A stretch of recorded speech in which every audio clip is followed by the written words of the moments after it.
안녕하세요, 이영재입니다. 3월이 됐고요. 미세먼지 기승에도 어김없이 보는 찾아오는 것 같습니다. 오늘 저희가 처음으로 뒤에 배경 보면 아시겠지만 스케줄상 밤에 함께하게 됐어요. 분위기가 뭔가 좀 남다른 것 같지 않습니까? 차분해지고. 네, 차분해지고요. 네. 또 평소에 우리 시청자분들하고 저희가 시간대가 좀 맞아요. 달라지는데 네, 녹화를 좀 맞추는 이런 기분도 좀 들고요. 새 학기가 되면 새로운 교실 배정 받아서 새 책상에 이렇게 앉아 있는 그런 기분도 좀 드네요. 그렇습니다. 네. 좀 처음에 익숙하지 않으실 것 같아요. 저희도 그러니까. 자리 배치가 달라졌는데 네. 이유는 잠시 후에 좀 말씀을 드리고 말씀드린 것처럼 저희 봄을 맞아서 세 단장을 했거든요. 네. 일단 자리 배치가 달라졌는데 이상하게도 고은영 씨 옆이 휑합니다. 네. 그런데 의문의 커피잔은 놓여 있거든요. 그러니까요. 예. 궁금해요. 주인이 궁금합니다. 무엇을 제가 의미할까요? 왔다 갔다 하면서 이제 예, 아니면 혼자 그냥 누워서 하시라고 이것도 아니거든요. 예. 피곤하면. 자, 그렇습니다. 짐작을 하실 텐데 오늘 저희가 새로운 식구를 맞이하게 됐습니다. 예. 어떤 분인지 궁금하시죠? 네. 자, 새로운 식구 여러분께 소개를 해드리도록 하겠습니다. 들어오십시오. 궁금해요. 와!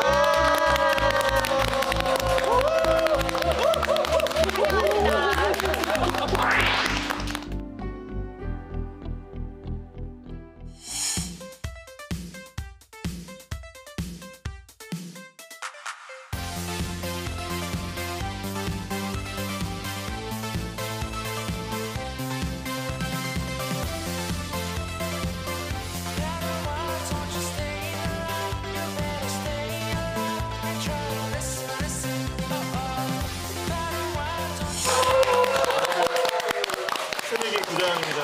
결혼을 하고 있고요. 자유한국당 도당위원장입니다. 반갑습니다.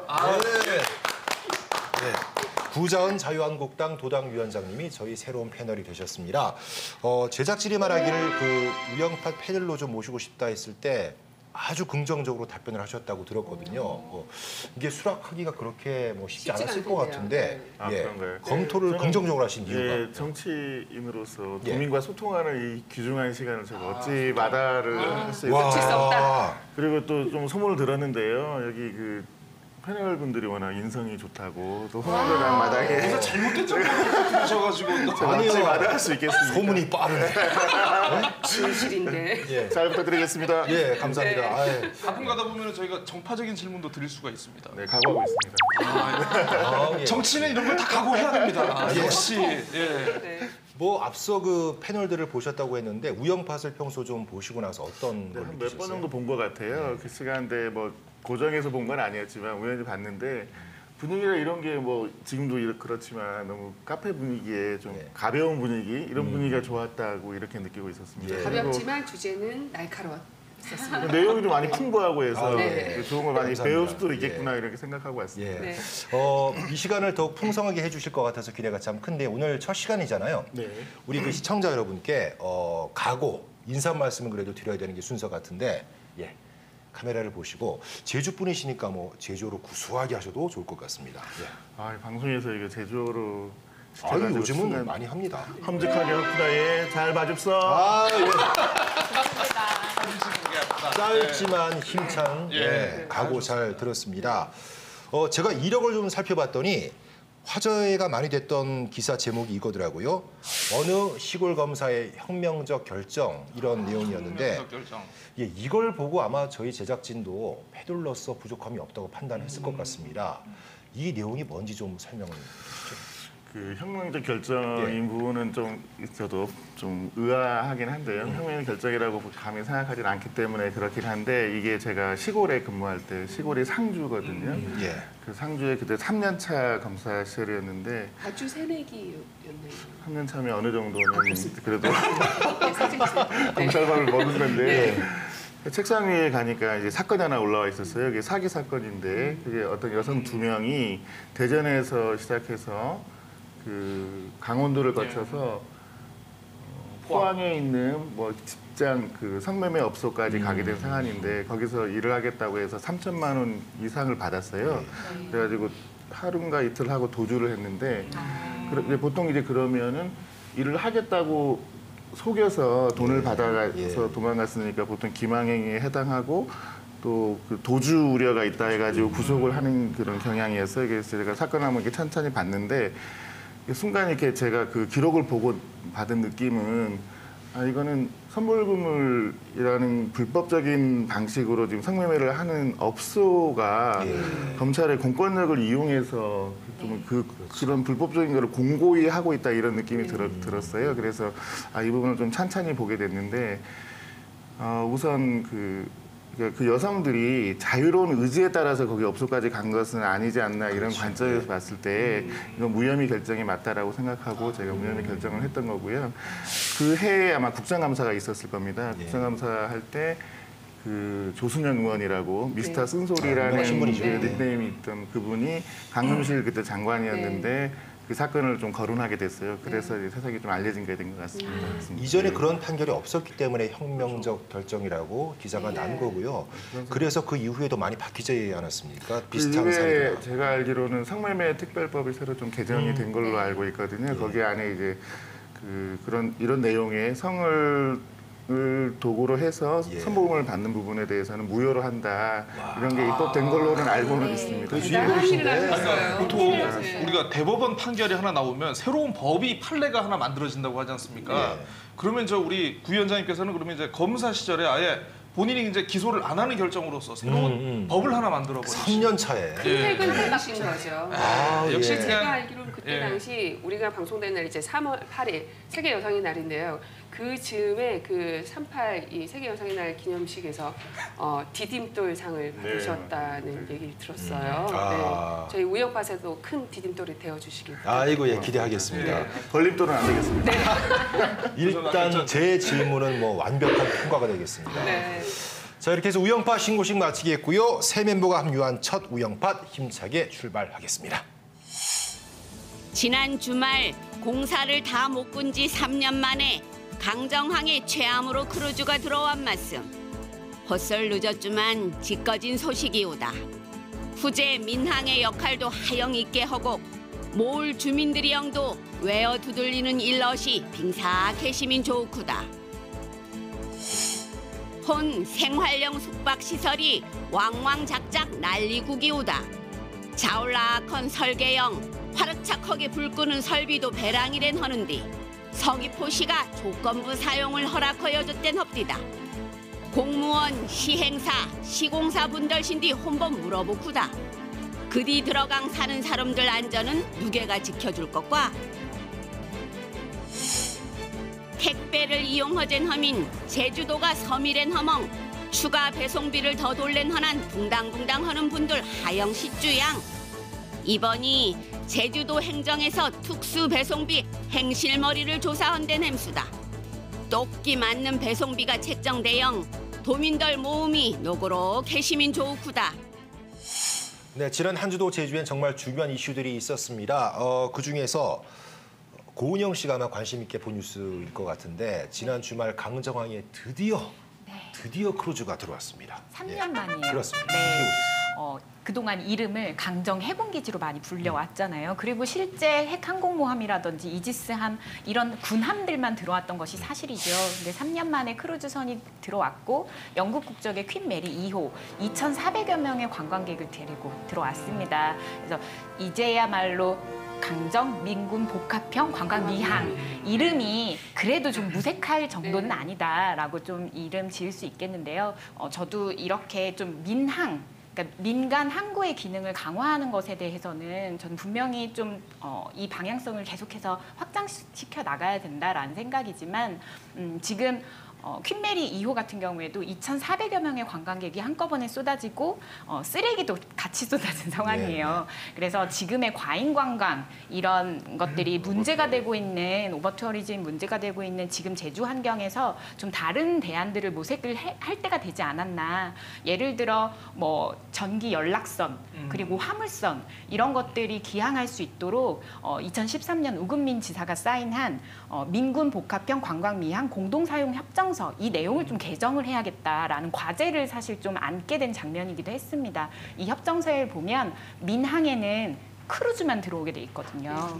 네, 서귀포 항이 지금 좀 수심이 낮아서 큰 배들이 못 들어와요. 그래서 어떤 그 큰 물자나 물건들이 제주항을 기점으로 해서 다 차로 서귀포에 내려오게 되는 이런 상황에서 물류 비용이라든지 이런 좀 물가 안정에 강정항이 좀 기여를 할 수 있지 않을까. 이게 사실상의 공동체 회복과 지역 균형 발전, 물가 안정 이런 것들을 좀 잡을 수 있는 어떤 다른 대안이다라는 생각이 들고요. 좀 그렇게 좀 진행을 하려면 지금 해군이 사실상 쥐고 있는 항만 관제권 그리고 시설 이용에 대한 어떤 권한 이런 것들을 오히려 지금 계속해서 뭐 해군 본부나 합참에 이런 그 어떤 관제권 이런 사용 권한들을 다 우리가 가지고 군사구역으로 지정을 해달라라고 계속 요구를 하고 있는데 오히려 이 부분을 제주도에 통 크게 이양을 하는 새로운 개정을 우리가 지금 시작을 해야 되지 않을까라는 그런 생각을 합니다.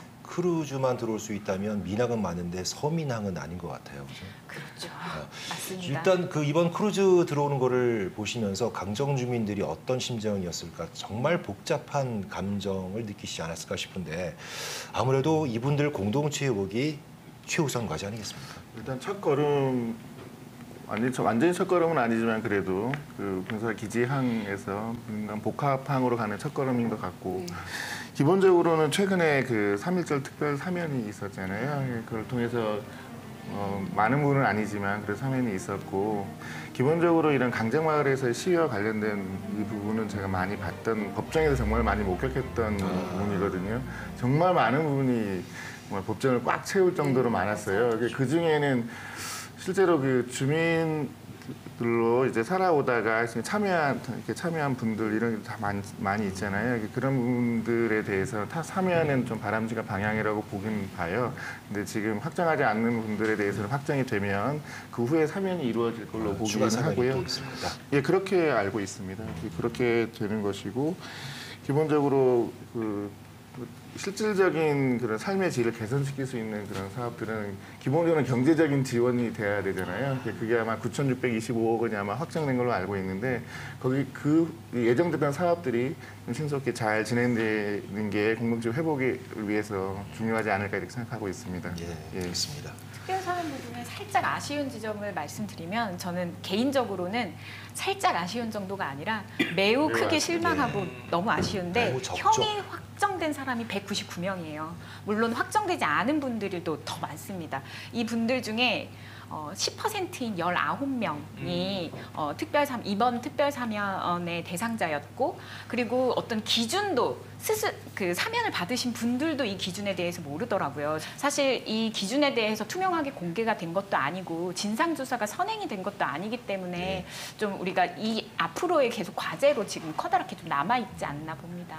잠깐 첨언하면 직원들은 모를 수 있어요. 제 생각에는 그게 구체적인 복권에 거기에 무슨 이유로 어떻게 해서 했는지 모를 수 있으니까 아마 또 법무부에서 면밀하게 검토했을 거예요. 근데 사면이라는 것도 아시다시피 기본적으로 사법부의 그 판결에 행정부가 관여하는 그런 거기 때문에 그것도 또 너무 많이 확대하는 건 또 그럴 수 있어요. 그래서 필요 최소한 생각하기 나름인데 그런 점은 좀 고려되지 않았을까 이렇게 생각을 해봅니다. 그럼에도 조금 더 큰 기대를 했던 이유는 지난해 이제 관함식 때 문재인 대통령께서 오셔서 이 긍정해군기지와 관련해서 절차적 정당성과 민주적 정당성에 대한 부분을 굉장히 사과를 했고 그 자리에서 이제 특사 얘기를 했기 때문에 많은 기대를 했었죠. 그래서 뭐 앞으로 또 뭐 8.15 특사도 있고 하니까 한번 기대해 봐야죠. 네. 예. 그렇습니다. 박주희 씨는 어떤 뉴스를? 저는요. 그 행정의 신뢰가 다시 한번 와르르 무너지는 뉴스 하나 가져와 봤습니다. KBS에서 몇 번 기사도 나갔었고 최근 도의회 임시회 환경도시위원회 안창남 의원께서도 질의를 한 바 있는 중문 생활형 숙박시설의 조건부 사용 승인이 논란이 많이 되고 있어요. 그러니까 이 규모가 어느 정도냐면 객실만 588개. 예. 엄청나게 크죠. 네, 상가가 19개예요. 와. 그러니까 서귀포 시내 관할 숙박 규모가 가장 큰 시설이라고 합니다. 근데 문제가 뭐냐면 일단 애초에 설계상에 방제 시설과 배연 시설이 제대로 갖춰지지 않은 부분을 행정에서 제대로 검토하지 않고 건축 허가를 내준 거예요. 근데 이 부분은 서귀포시에서도 인정을 했습니다. 예. 우리가 제대로 검토하지 못했다.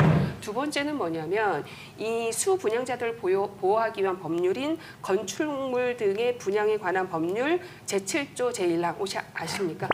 네. 모든 걸 외워야 됩니다. 너무 생소하진 않는데 네. 그래서 쓰다가 말았어요 지금. 분양 사업자는요, 이 그러니까 분양 건축물을 뭐 규모를 확대하거나 축소하거나 증축을 할 때 분양자 전원들의 동의를 얻어야 되는 사항인데 이 건물이 원래는 8층 규모였는데요, 9층으로 바뀐 거예요. 이 사실을 분양자들 수백 명의 분양자들 알지도 못했고 동의도 얻지 못한 거죠. 그러다 보니까 1층 상가의 경우는 심각하게는 1m 50cm밖에 되지 않아서 고개를 숙이고 들어가야 되는 말도 안 되는. 말도 안 되는 상황이 어떻게 벌어진 그런 거예요. 일이. 그리고 세 번째는 이렇게 지어진 거 사용 승인 해달라고 이제 서귀포시에다가 이제 요청을 했는데 이 서귀포시에서가 이 부분에 대해서 조건부 사용 승인을 내준 거예요. 제가 알기로는 건축물은 사용 승인과 임시 사용 승인만 있는데 갑자기 우리 참 조건부 좋아하는 나라예요. 우리나라도 그렇고 제주도도.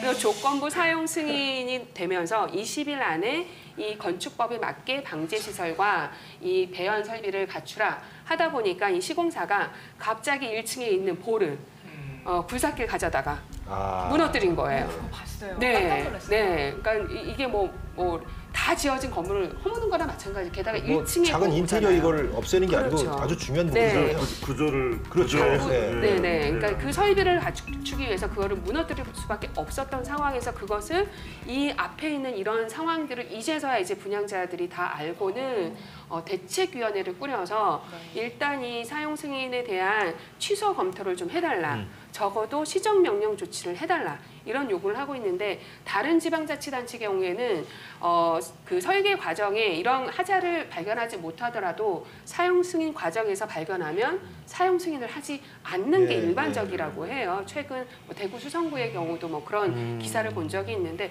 이런 부분은 행정에서 일단 잘못을 시인했으면 적극적으로 정말 선량한 우리 시민들 피해가지 않도록 적극적인 행정을 좀 펼쳐줬으면 하는 바람에서 가져와 봤습니다. 예. 분양자들이 현재까지 계속 입주를 거부하는 그렇죠. 중이고요. 네. 안전도 일단 그렇죠. 예, 심각한 문제니까. 안전도 네. 심각하고 과정에도 문제가 많고 네.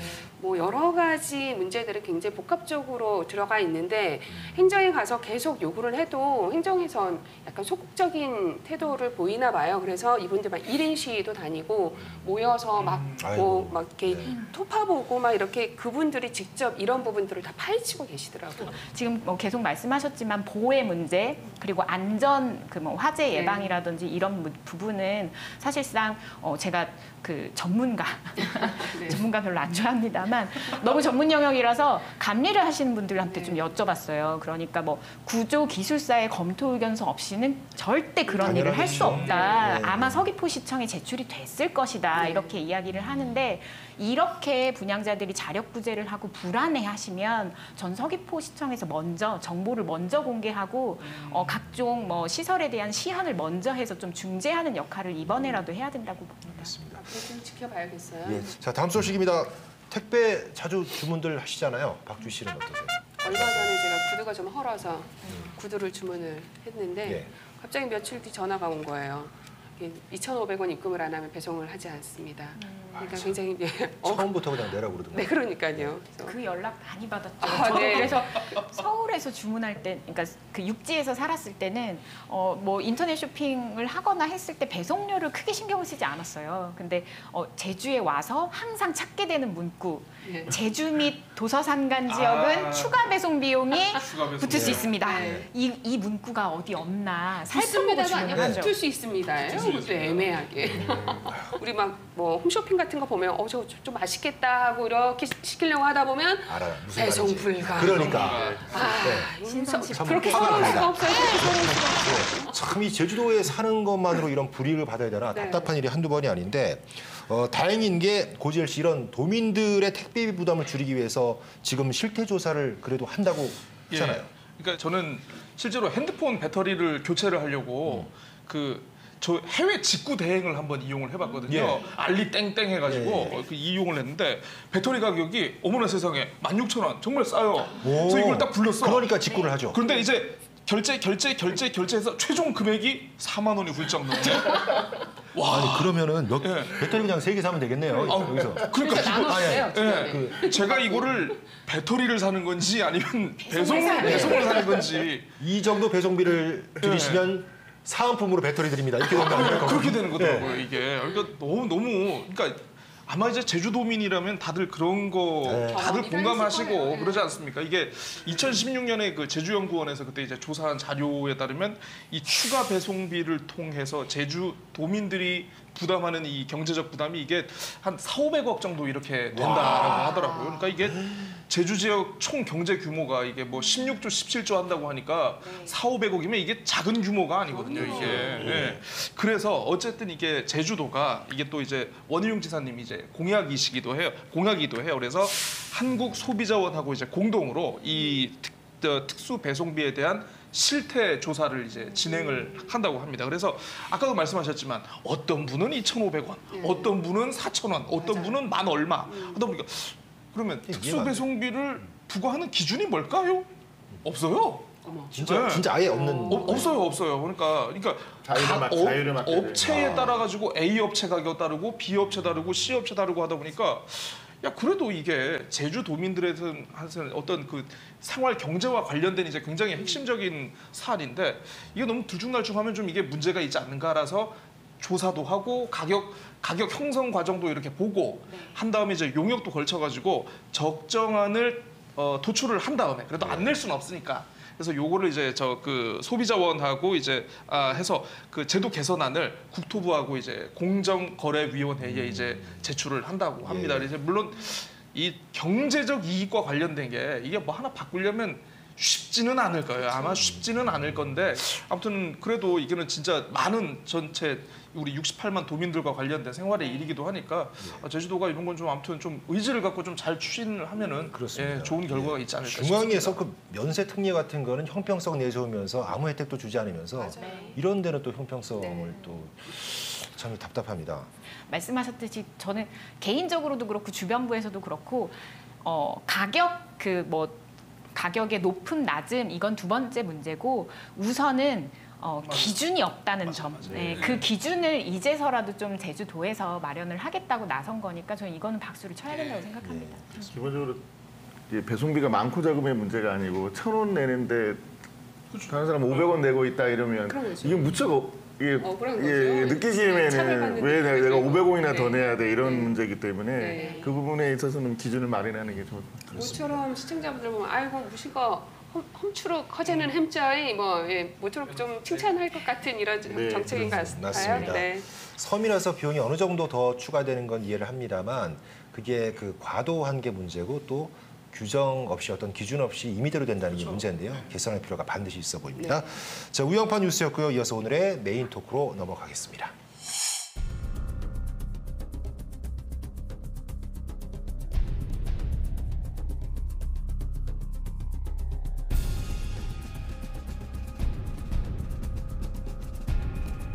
만료가 임박했어야 개원 기간을 연장해달라고 요청하는 것은 그동안이 협의 과정에서 발표한 입장과 논의에 임하는 자체 비추어 전혀 진정성과 타당성이 없는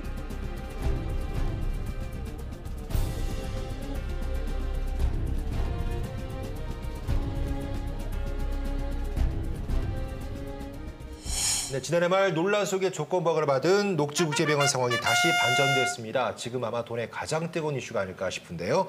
제주도가 허가 취소를 위한 청문을 진행하겠다고 밝혔습니다. 먼저 영리병원에 관한 역사와 현재 상황을 공식 저희 해설사 설민석 고지열 씨께서 해주시겠습니다. 너무 그렇게 기대치를 막 높이시면 안 돼요. 아니 근데 저는 항상 네. 기대 충족했어요. 네. 그래서 드리는 거예요. 들어와요. 연대기 전문가. 네. 연대기 전문가입니다. 뭐 이제 다들 아시겠지만 이게 2015년부터 이제 제가 설명을 드리자면 2015년 12월 18일에 그 보건복지부 당시 이제 장관이 정진협 장관이셨는데 이제 박근혜 정부 당시였죠. 예.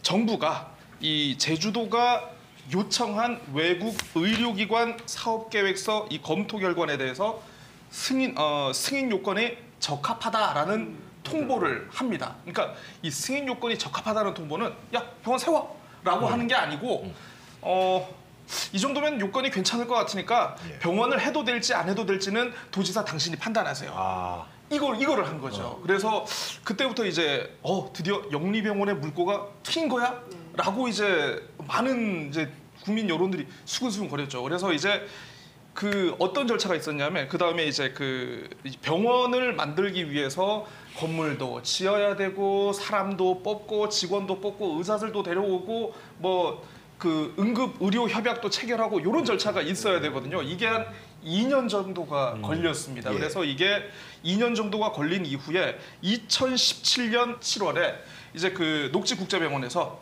자 우리 스탠바이가 다 됐습니다. 이제 개원을 하려고 하니까 허락을 해주세요라고 신청서를 도에 냈어요. 그러면 이제 도에서는 지사께서 이 보건의료정책심의위원회라는 걸 열어가지고 여기서 자 이제 의사들은 충분히 있는가? 뭐 긴급 환자가 발생했을 때 이렇게 어떻게 조금 이렇게 옮길 수 있는 시스템은 갖춰졌는가? 뭐 직원들은 적당히 있는가? 이걸 종합적으로 검토하는 심의위원회를 열어서 거기서 이제 가부를 결정을 해야 되는데 해야죠. 웬걸 안 했죠. 보류, 웬걸 몇 달 후에 보류, 네. 보류를 하다가 결국 다들 아시겠지만 2018년 초에 이 그 뭡니까 새로운 조례가 만들어졌죠. 수기민주주의 조례가 만들어지고 이제 그 시민사회단체에서 이 영리병원 문제를 그러면 우리 그 도에서 심의위원회 그 심의로 결정을 내리지 말고 우리 수기민주주의를 통해 가지고 한번 좀 결론을 내려보자 해서 던졌어요. 던졌더니만 원희룡 지사님이 덥석 받으셨죠. 예. 그래서 결국 어떻게 했습니까? 이 한동안은 이제 영리병원 문제가 수면 밑으로 쭉 가라앉았다가 이제 선거가 끝났고 드디어 10월 이제 공론화 조사위원회가 예. 드디어 이제 모든 조사를 마치고 이제 권고를 했습니다. 네. 약 6대 4로 불허하십시오. 불허 권고를 내렸죠. 예. 그래서 이제 그래 불허를 하려나 보다 생각을 했는데 최대한 존중하겠다고 네. 수차례 네, 얘기했잖아요. 분명히 동의가 근데- 그랬잖아요. 네. 있습니다. 드디어 지난해 12월 5일 기자회견을 하시면서 많은 고민과 많은 검토를 하였으나 이건 도저히 그 여러 가지 문제가 따르기 때문에 네. 외교적인 문제까지 그렇죠. 강조하셨잖아요. 외교적인 문제, 소송의 문제가 네. 있기 때문에 내가 내리지 않을 수가 없다. 대신 내국인 진료만 불허하는 조건으로 내렸습니다. 그런데 의료법상 이걸 그러니까 석 달 이내에 개원을 해야 되는데 결국 시한인 3월 4일까지 이거를 개원을 못했습니다. 예. 그래서 제주도가 취소 청문을 위한 절차에 돌입한다라고 3월 4일 야. 안동호 정무부지사께서 발표를 하셨습니다. 대단하세요, 여기까지가 진짜. 이 과정입니다. 아니 이거는 솔직히 머릿속에 다 들어가 있어도 한꺼번에 쫙 시간 순서대로 정리하기가 되게 힘든 거거든요. 전문가라고 했지 않습니까? 와. 일단 정리를 깔끔하게 해주셨는데 뭐 다른 설명 해주실게요. 일단은 뭐 그 과정 등에 있어서 가장 지금 제주도가 조건부 허가를 어렵게 내리고 나서 취소 청문까지 가기 전까지의 과정 중에 녹지병원 측의 어떤 그 개원 의지가 안 보였던 거죠. 타당성이 없어 보인다라는 거죠. 심지어는 2월 26일 날 이 기간을 좀 연장해달라 요청까지 했어요. 네. 새로운 계획을 좀 잘 세워보겠다라고 하면서 2월 27일 날 제주도에서 그럼 잘 하고 있나 들어가 보려고 이제 우리 보건위생과 이제 담당 직원들이 이제 가서 봤는데 문도 안 열어준 거예요. 기피해 버린 거예요. 이건 부끄러워서 의료법에 그런 거 아니에요? 아직 준비 안 됐어 이러고. 근데 이제 이러한 행위들도 원래 현장 점검을 가면은 열어줘서 보여주고 설명도 하고 해야 되는데 기피한 거는 의료법 위반에 해당이 되기 때문에 여러 가지로 검토했을 때 이것은 의지가 없다라고 생각이 들어졌고 판단은 당연한 결과라고 저는 생각이 들어집니다. 이걸 반대하시는 분들은요, 그냥 단순히 원희룡 도지사가 허가를 한 걸 떠나서 여러 가지 흠결이 있었잖아요. 뭐 가압류도 많이 돼 있고 그런 상태에서 그냥 허가를 내준 것에 대해서 좀 분노를 표하시는 분도 많은데 정의당에서는 논평을 내고요. 원희룡 도지사의 책임론을 그래서 제기를 했습니다. 예, 이제는 당원으로 돌아와서 두 분도 이거는 뭐 말씀을 안 하실 수가 없는데 정의당은 책임론 제기했습니다. 예, 알고 있습니다. 어떤 입장이십니까? 우선 그 조건부 허가라는 것이 좀 논란을 많이 일으킨 것 같아요. 그럼으로써 의료법에 대한 지금 공부를 많이 하고 있는 것 같아요. 도민들이 이제 의료법에 대해서는 박사가 될 것 같습니다. 이러다가.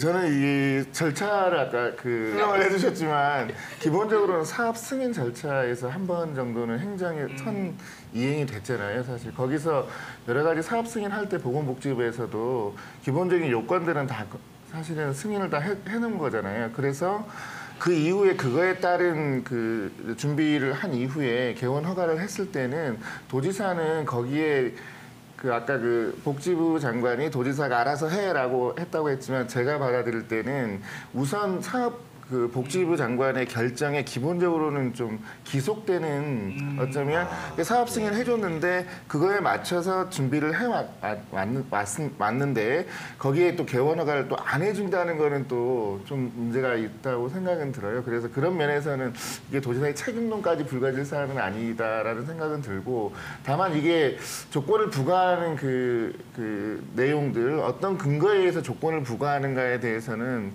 사실 조금 면밀히 검토하지 못한 부분이 있지 않을까 그런 생각을 좀 해봅니다. 알겠습니다. 예. 그러면 박근혜 정부의 탓인가요?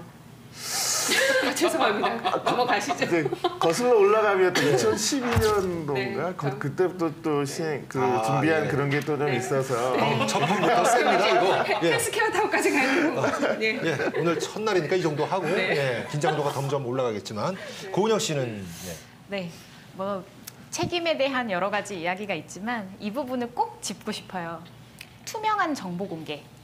지금 그 누구도 소위 일반인들, 도민들이라고 하는 사람들이 저희는 사업 계획서 원본을 아무도 보지 못했습니다. 네, 이게 어떻게 보면 폐쇄적인 행정, 그러니까 정보 민주주의가 갖춰지지 않은 곳에서 행정이 독단적으로 판단하고 정치적 기획을 한 어떤 이런 그 결과물로 이렇게 보일 수 있다는 점에서 저는 이것 또한 그렇게 정치적 책임을 물을 수 있는 한 가지의 요인이라고 보고요. 청문과 그리고 지금 행정소송도 걸려 있는데 이런 부분들이 좀 앞으로 가야 할 길이 멀기 때문에 지금 마무리 국면이 아닙니다. 그래서 정의당에서는 뭐 지금이라도 다행이다, 그나마 다행이다라는 입장을 좀 보이셨지만 한편으로는 동의가 되면서 한편으로는 아직도 가야 할 길이 멀고 그 사이사이마다 계속해서 도민사회의 소요가 있을 거란 말이죠. 이 소요에 대해서는 분명히 도지사가 정치적 책임을 져야 된다.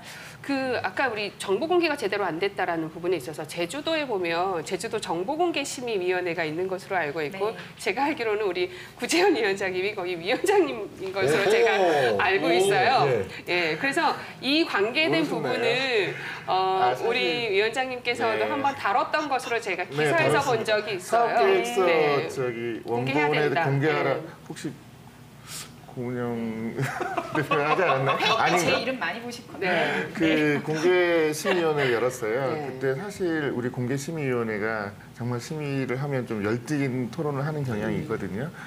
근데 그 사업계획서 자체는 기본적으로는 공개하기가 좀 어려운 정보로 보거든요. 거기에는 그 사업상의 비밀이라든가 그런 부분이 들어있는 경우잖아요. 또 두께가 한 요 정도 되는 것 같은데 이걸 전체를 다 공개한다는 거는 기업에 갖고 있는 그런 노하우라든가 이런 걸 침해한다는.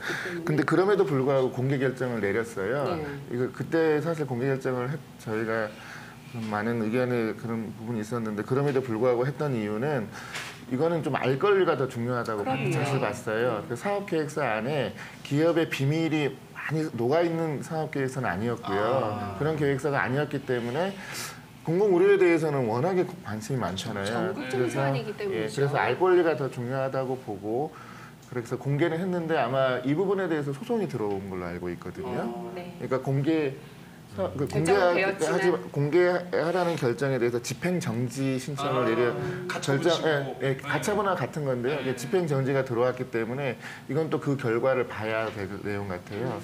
자, 제주도는 청문 절차에 따라서 허가 취소 여부를 결정하겠다 이런 방침입니다만 이게 법적으로 어떤 내용의 형식을 갖고 있고 내용인지 궁금하거든요. 저희가 항상 평소 이럴 때 그렇죠. 법을 잘 아는 분이 계시면 했는데 오늘부터는 뭐 끄떡없습니다. 예. 현직 변호사가 계시는데요. 예. 좀 내용을 설명을 해주세요. 네. 이게 의료법 84조가 그 개원에 대한 그 기한을 지키지 않았을 경우에 들어가는 절차고 기본적으로 행정 절차법 제 22조에 따라서 진행하는 것으로 알고 예. 있거든요. 그 규정이 돼 있어요. 근데 이게 청문 절차는 법무과에서 소관해서 청문 주재자를 이제 선정을 하고 그다음 사전 통지를 한 다음에 청문을 시작하는데 청문 주재자는 아마 지금 변호사만 되는 건 아니고요. 여러 가지 요건이 있는데 지금 변호사 7명이 아마 신청한 것으로 알고 있습니다. 그중에 1명이 선정이 될 것이고 사전 통지를 하면은 이제 청문 절차가 열리고요. 해당 과에서 열리는 건데 주재자가 있고 그다음에 쌍방이 양방이 대립하는 당사자들이 여기는 도에서 여기는 녹지에서 나와서 쌍방이 대립하는 형식 그리고 이게 이제 사실심형의 청문 절차라고 하고요. 이게 진술만 받는 게 아니라 서로 반박도 하게 해서 거기서 나와 있는 결과물을 이제 도지사에게 주면 도지사가 최종적으로 결정하는 그런 절차인데 기본적으로 그 절차는 시작이 돼서 신속하게 될 걸로 알고 있는데 그 모든 절차가 진행되려면 약 한 달 정도 걸리는 것으로 알고 있습니다. 예, 그런 절차가 또 통보가 될 것이고요. 예. 공개가 되나요? 아마 비공개 이 부분은 이제 공개를 했을 때 청문이 이렇게 원활하게 진행되지 않을 경우가 항이 많고 들어가고 막 뭐 이런 또 것들이 있을 수 한편으로는 있어서요. 녹지가 네. 참여하지 않을 가능성도 상당히 있어 보이고요. 예. 그렇게 되면은 뭐 자동으로 취소된다고 봐야죠. 예. 그 청문 자체가 그렇게 중요한 어떤 절차는 아닌 걸로 보여요. 사실 그 지금의 법상 사실 어떤 취소 결과나 뭐 이런 부분이 처분이 내려지더라도 6개월 이후면 바로 또 처음부터 새 출발을 할 수 있도록 그러니까 이 녹지그룹에서 맨 처음에 2015년도 때부터 밟았었던 개원 허가를 위한 절차를 6개월 뒤면 똑같이 밟을 수 있어요. 그렇기 때문에 청문 절차에 대한 것보다 지금 이미 들어온 행정소송 이 부분에 대한 좀 주목을 할 필요가 있다 이렇게 좀 생각이 들고요. 바로 그 얘기 같은데 말이죠. 많은 분들이 주목하시는 게 내국인 진료제에 대한 그 녹지 측의 소송 아니겠습니까? 그러니까 이번에 허가 연장 취소가 나더라도 도에서는 뭐 승소 패소할 경우 대비해서 여러 가지 경우의 수를 생각을 해야 될 것 같은데 이게 도가 패소를 하게 되면 또 엄청난 반발이 있을 거고요. 그럼요. 그 뭐 승소를 하게 되더라도 또 국제적 분쟁이 일어나지 않을까 많은 분들이 우려하시는데 두 경우 다 이게 법률적으로 어떤 식으로 진행이? 네, 지금 쟁점이 될 걸로 제가 보는 거는 조건의 문제인데 그 조건을 조례로 제한을 할 수 있는가 그 내용에 영업의 본질적인 부분이 있잖아요. 그 내국인 진료가 차지하는 그 비율이 어느 정도인지 모르겠지만 최소한 50%는 넘을 것 같았거든요. 네. 전체적으로. 예. 근데 그 50% 이상을 잘라내서 영업을 하라라고 하면 그런 조건은 그거는 영업의 자유, 그러니까 재산권에 대한 좀 본질적인 침해로 보이고요. 이런 경우는 조례로 규정을 두서는 안 되고 법률의 규정이 있을 때 제한을 할 수 있다 이런 관점에서 소송에서는 그 부분이 많이 쟁점이 될 것 같고요. 만약에 제주도가 패소하게 되면 기본적으로는 녹지에서는 손해배상 청구를 할 수 있는 근거가 되지 않을까 싶고 제주도가 승소를 했을 때는 녹지에서는 이걸 이대로 제한을 받는 상태에서 할 거냐 말 거냐인데 지금 오늘 또 좀 확인해 봤더니 추가로 또 소송이 하나 또 들어왔거든요. 그 부분은 아예 그러니까 조건이 부과되는 형식의 지금의 형식의 그 부분을 아예 원하지 않는 방향으로 아예 그냥 그 전체를 다 취소해 달라 이런 소송을 내고 있더라고요. 그것도 보면은 손해배상의 어떤 근거를 만드는 그런 소송으로 보였어요. 실제로 영업할 의사가 없을 수도 있다는 생각이 들었어요. 녹지는 어쨌든 그동안 다각도로 봤을 때 병원을 할 생각이 없어요. 이거는 맞아요. 병원을 할 생각은 없는 건 맞는데 그럼에도 불구하고 계속 소송으로 이걸 가려고 해서 이제 내국인 진료를 이제 이거를 어떤 빌미로 소송을 가려고 하는 게 이런 해석이 있는 게 이거는 소송을 주도하는 세력은 녹지가 아닌 녹지 뒤에 제3의 세력이 있다. 그렇기 때문에 제3의 세력이 원하는 게 과연 이 제3의 세력이 원하는 게 소송을 통해서 영리병원 자체를 완전히 그 도장을 받아버리는 게 예, 이것이 목적이고 녹지는 어찌 보면 그거를 위한 숙주? 도구 역할을 예, 이게 2005년에 원래 이제 그 12월에 이제 정부에서 이제 투자 요건 승인이 났다고 했지 않습니까? 그때 5월달에 무슨 일이 있었냐면 우회 투자 논란이 있었거든요. 그러니까 이제 그 당시에 이름이 아마 그린랜드 무슨 맞아요. 예, 그린랜드 헬스케어 주식회사인데 그린랜드 헬스케어 주식회사의 지분 구조를 보니까 92%를 녹지그룹이 갖고 있고 나머지 8%를 BCC라는 그렇지. 예, 어떤 그 주주와 그리고 이데아라는 예, 저 두 개가 가지고 있었더라고요. 그래서 BCC라는 곳을 나중에 이제 면밀하게 보니까 이게 또 국내에 그렇죠. 아주 유명한 이제 또 그 성형외과 전문의하고 그분하고 또 이제 연결이 된 곳이다 보니까 그때부터 우회 투자 논란이 있어가지고 결국 녹지가 어떻게 했느냐면 그린랜드 헬스케어 주식회사를 그냥 없애버렸어요. 없애버리고 새로 만들죠. 그게 그 지금의 그 녹지 국제병원 법인인데 녹지가 이제 100% 주식을 출자를 해가지고 예. 주식회사도 아닌 유한회사. 그러니까 이게 유한회사로 하면 이게 외부에 공개가 잘 안 되더라고요. 이게 그렇게 했는데 그 얼마 전에 홍명환 의원께서 이 사업계획서를 보다 보니까 웬걸 이 그때의 이제 아까 제가 말씀드렸던 이제 그 BCC라든가 이제 그렇죠. 이데아와 관련된 사람들이 네트워크로도 계속 있네. 예, 그러니까 그 지분 구조는 녹지가 100% 하는 걸로 바뀌긴 했지만 이 우회 투자 논란이 있는 그 사람들이 계속 남아 있는 게 끊어지지 아니라. 않고 계속 연계가 돼 있는 거죠. 근데 제가 그 볼 때는 이게 그 유사 사업 경험에 녹지는 없잖아요. 기본적으로 의료 쪽에는 경험이 없는 건데 유사 사업 경험을 조례에서 지금 요건으로 부과해 놨잖아요. 그래서 유사 사업 경험을 녹지는 없으니까 안 되거든요. 그래서 BCC하고 이데와의 협약을 통해서 이게 유사 사업의 그러니까 이 의료의 전문성 경험과 이 부분을 받아서 운영할 수 있다는 유사사업 경험의 그 요건으로 아마 제시했던 걸로는 알고 있거든요. 근데 이렇게 해서 우회 투자를 하거나 할 때는 분명히 사업성이 있을 때 하는 거잖아요. 근데 거기서 내국인을 이제 잘라내 버리면 뭐 같이 함께 사업에 참여하고 드러나지는 않은지 모르지만 사업에 참여하겠다는 그런 이제 우회 투자를 했다는 사람들이 아마 사업성이 없어지면서 약간 그 의욕을 많이 잃을 것 같아요. 녹지 입장에서는 저 자기들 투자했던 저 800억에 대해서 회수만 하면 끝날 것 같아요. 녹지는 일단 뭐 영리병원 결과가 어떻게 나오든 파장은 있을 것이고 또 정리해야 될 것이 많이 생기는 게 사실인데 말이죠. 여기에 대한 네 분의 의견 들으면서 시간을 좀 마무리하도록 하겠습니다. 먼저 박주희 씨. 저는 그 헬스케어 타운이 왜 생겨났고 무엇을 위해 그리고 누구를 위해라는 부분에 원점으로 좀 돌아가서 총체적으로 점검할 필요가 있다고 생각을 합니다. 그러니까 국제자유도시개발센터 JEDC, 제주국제자유도시 개발센터에서 추진하는 이 헬스케어 타운은요, 당초 2006년 제주국제자유도시 종합계획안의 핵심 프로젝트로 선정이 됐고 그 2008년도부터 이제 본격적으로 추진이 됐는데 당시에 우리나라에 17개 신성장 동력 중에 이 의료관광 산업이 들어가 있었어요. 그리고 제주도 역시 차세대 동력으로 의료관광 산업이 또 제주를 먹여 살릴 것이다라고 판단을 했는데 그로부터 벌써 10년이 훌쩍 넘었단 말이에요. 시대가 변화되고 뭐 물론 지금 저 단지를 어떻게 할 것인가에 대한 부분들은 지금 새로운 이사장이 녹화하는 바로 오늘 몇 시간 전에 바로 결정이 됐습니다. 문대림 이제 이사장님이 신임 이사장님이 이제 선임이 되셨는데 전적으로 제주도하고의 공조가 필요합니다. 그래서 좀 많이 공조가 되겠습니까? 맞아, 우려가 되기는 한데 이 사안은 모든 제주도민 더 나아가서 전 국민들을 위한 일이기 때문에 저는 이번만큼은 좋은 모습을 보이면서 손 꼭 잡고 정말 해안 내놓길 좀 기대를 해봅니다. 스카이캐슬 했던 거 한번 해주세요. 네, 뭐죠? 전적으로 공조하셔야 합니다. 전적으로 공조하셔야 됩니다. 아유, 공조할 것 같아요. 네, 박주 씨 말 듣고. 네.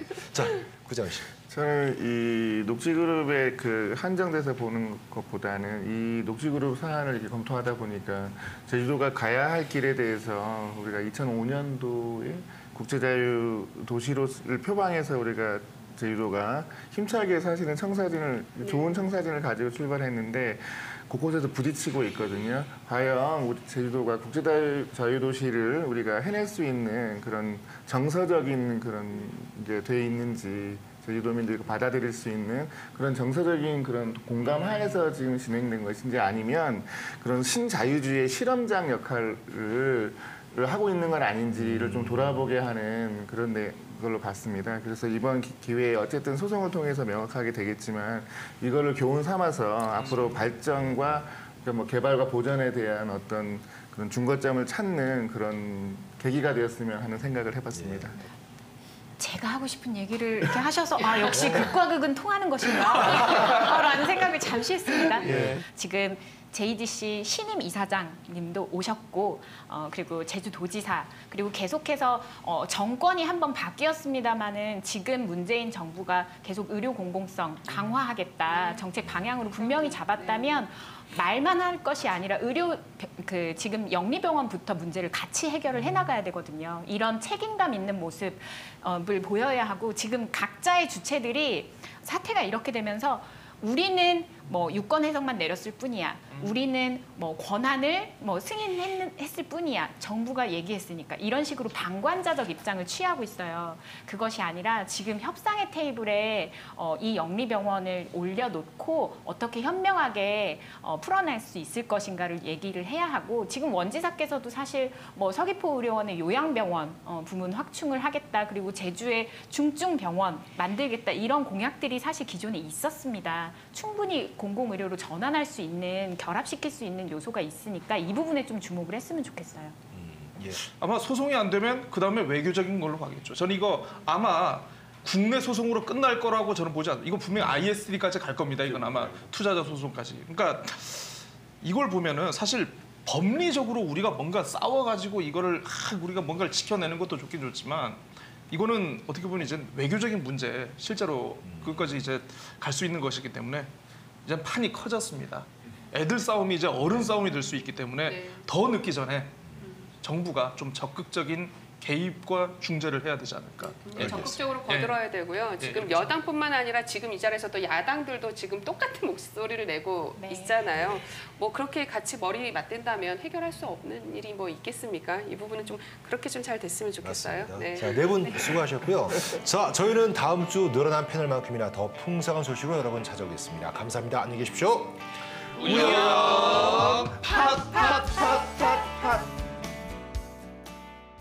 그러고 보니까 닮은 분이 있는 것 같아요. 전 떠오르는데. 예. 아까 들어오셨을 때부터 그분이다. 제가 정말 좋아했었던 신해철. 우상이었죠 그때 여학생들의. 개인적으로 그렇게 닮은 것 같지는 않은데 그런 말을 좀 듣긴 하죠. 그 젊었을 때 인기가 굉장히 많으셨을 것 같아요, 여학생들. 전혀 안 그런 것 같은데. 지금은 좀 인기가 많습니다. 오히려. 지금요? 예. 고백하겠습니다. 지금 인기가 많으면 좀 문제가 있는 거예요. 예, 알겠습니다. 앞으로 저희 회식에서 신해철 노래도 한번. 기대돼요. 들어주세요. 얘기 좀 들어주세요. 연습 많이 하겠습니다. 알겠습니다.